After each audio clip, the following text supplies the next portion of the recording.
G'day punters, welcome to the Sydney preview show for the Mailbag. We've got racing returning to Rosehill this Saturday, headlined by the Festival Stakes. There's also the ATC Cup and the Starlight. Mark Shean, first impressions of the meeting overall at Rosehill? I'd be happy if I backed the winner early and made it a prisoner. It looks a very tough day to me. You might be getting some good value through the day, but of course you've got to find the winners. But looks a tough day.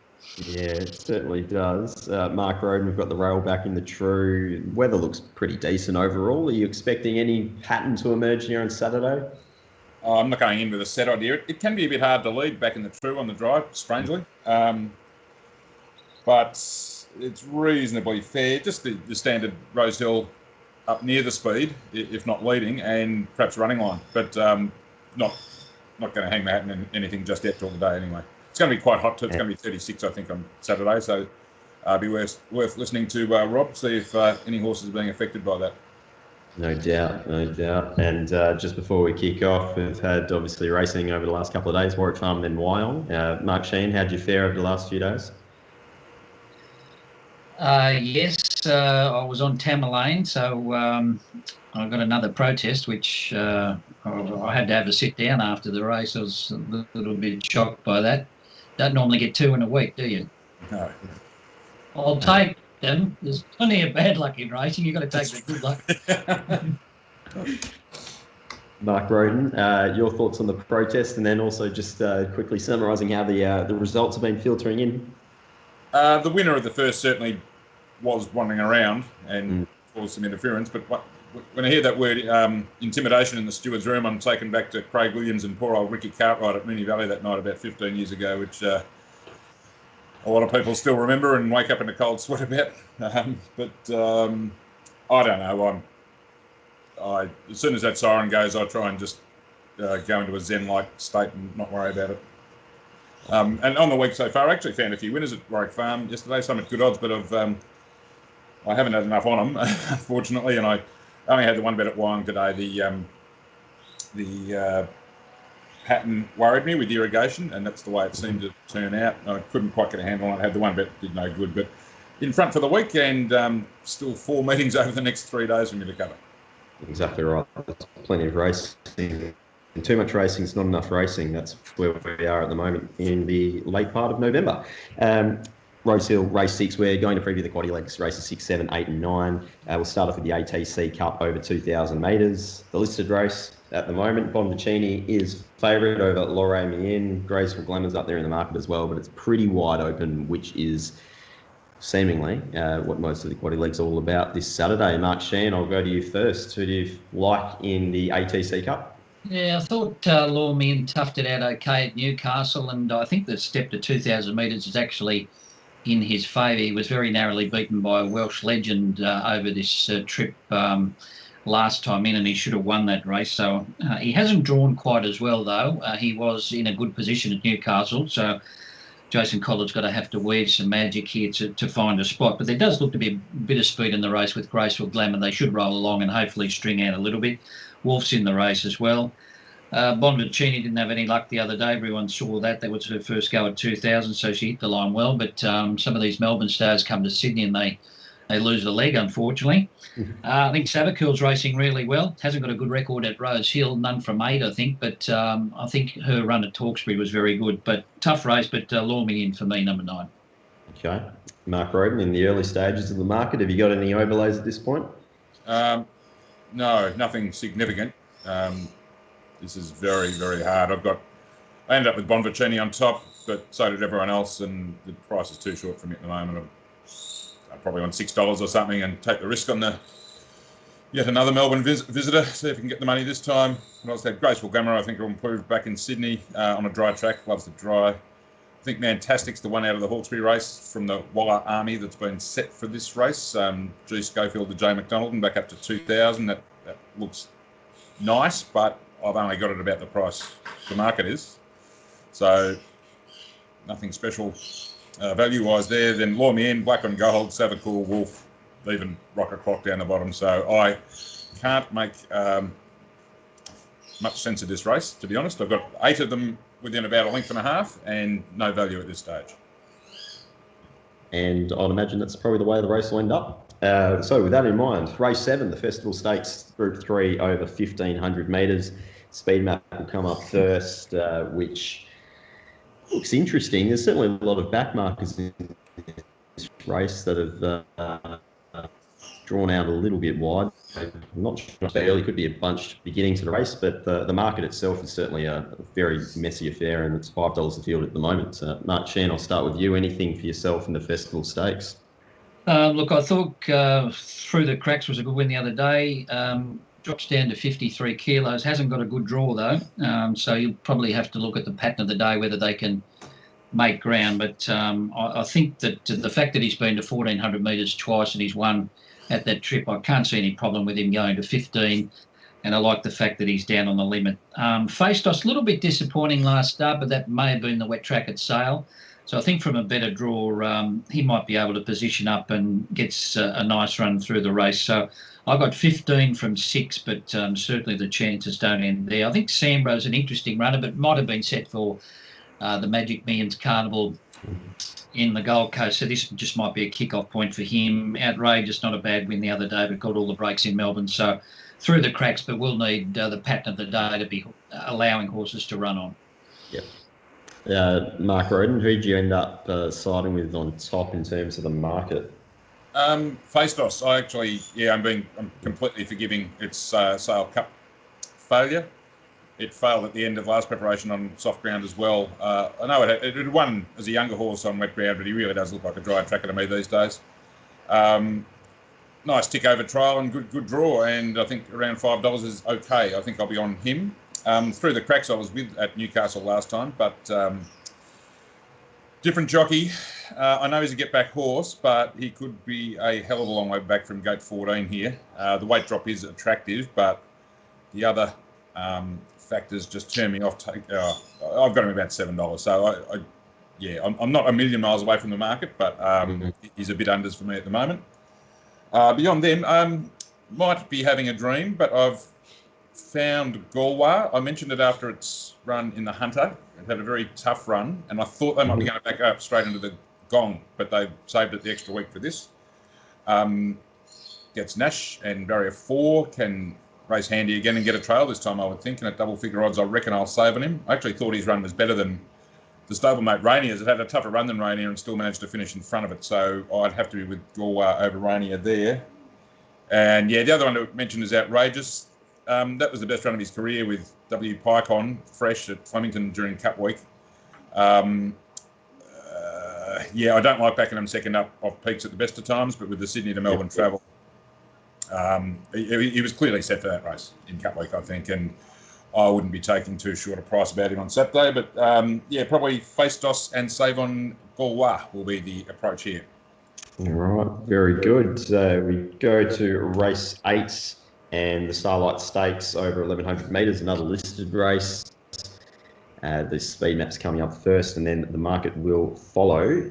Mark, Shean, another pretty open affair in terms of the market. Could you find any edge there in Starlight? Look, they'll probably go along pretty quickly here.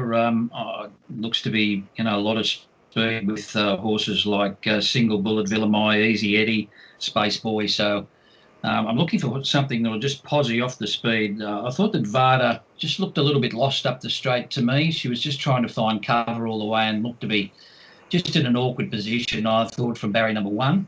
Thought she might get a decent run just off the speed. She's 4 out of 5 at 1,100 metres. Admittedly, some of those have been on wet tracks, but she did trial quite well before she went to Melbourne. So I'm going to give her another go. And I think In and Up's a bit of value here. He normally races very well second up. He's trialled particularly well since at Warwick Farm, and from barrier number 4, I envisage he'll get a good run.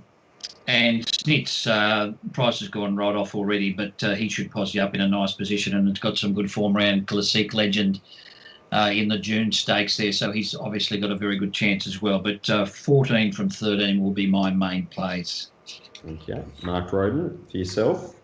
I found 2 others, which is good. Bit of a point of difference. I think, despite the weight, Viridine's the best horse in the race. He was just so solid through the winter. Put about 5 runs together, all at a level capable of being at least competitive, if not winning this.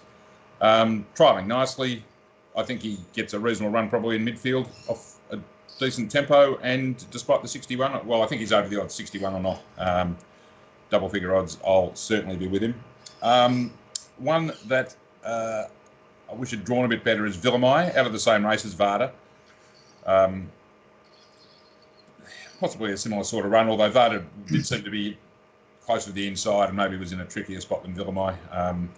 But her Rosehill form is very good. She ran a great second to Tactical Advantage in the late autumn in a very high pressure race.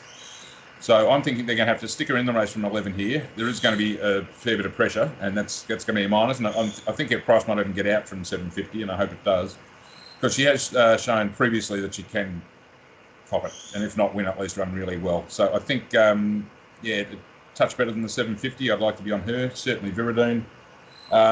Schnitz maps well with Nash, right in the race, but right price, I think. And yeah, same for Varda. I was concerned about that point Mark raised about it possibly being a soft tracker. But there's a couple in here making the market. I think Invictus, Salute and Space Boy have got absolutely none, and they're both single figures. So could be a good betting race.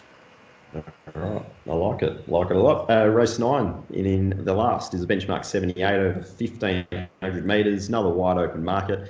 That will come up first, followed by the speed map. Mark Shean, anything to take us home there in the last? Well, this looks very hard. I've spent a long time on this, and I don't think I'm any the wiser.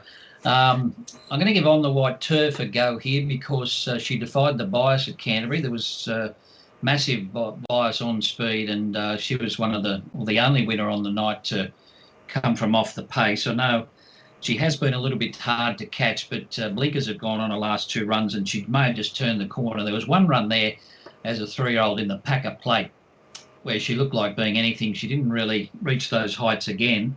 But I just thought that win was quite good the other night, so I'm going to have something on her. The horse she beat, Criminal Code, also not a bad run, rated okay with me, and I'm going to spec those 2 out of that race, but looks a tough race. Full Meaner can sprint well fresh as well. Super's racing well, but can he bring that Newcastle form to Sydney? And the chances don't end there, but 12 from 13 going a little bit wide. Certainly a lot of chances, Mark Rhoden. You find anything there in race 9? Not at this stage. I have great news on top, but I thought that was a pretty good race, and Enchanted Heart's a pretty good horse that had chased down up at Newcastle last start. But just to the eye, it looked like he was taken to his limit there. It was a real duel of a finish between the two of them. I think he might have been tested, and there's a chance he might come off that, I think. So I don't want to be taking a short price about him.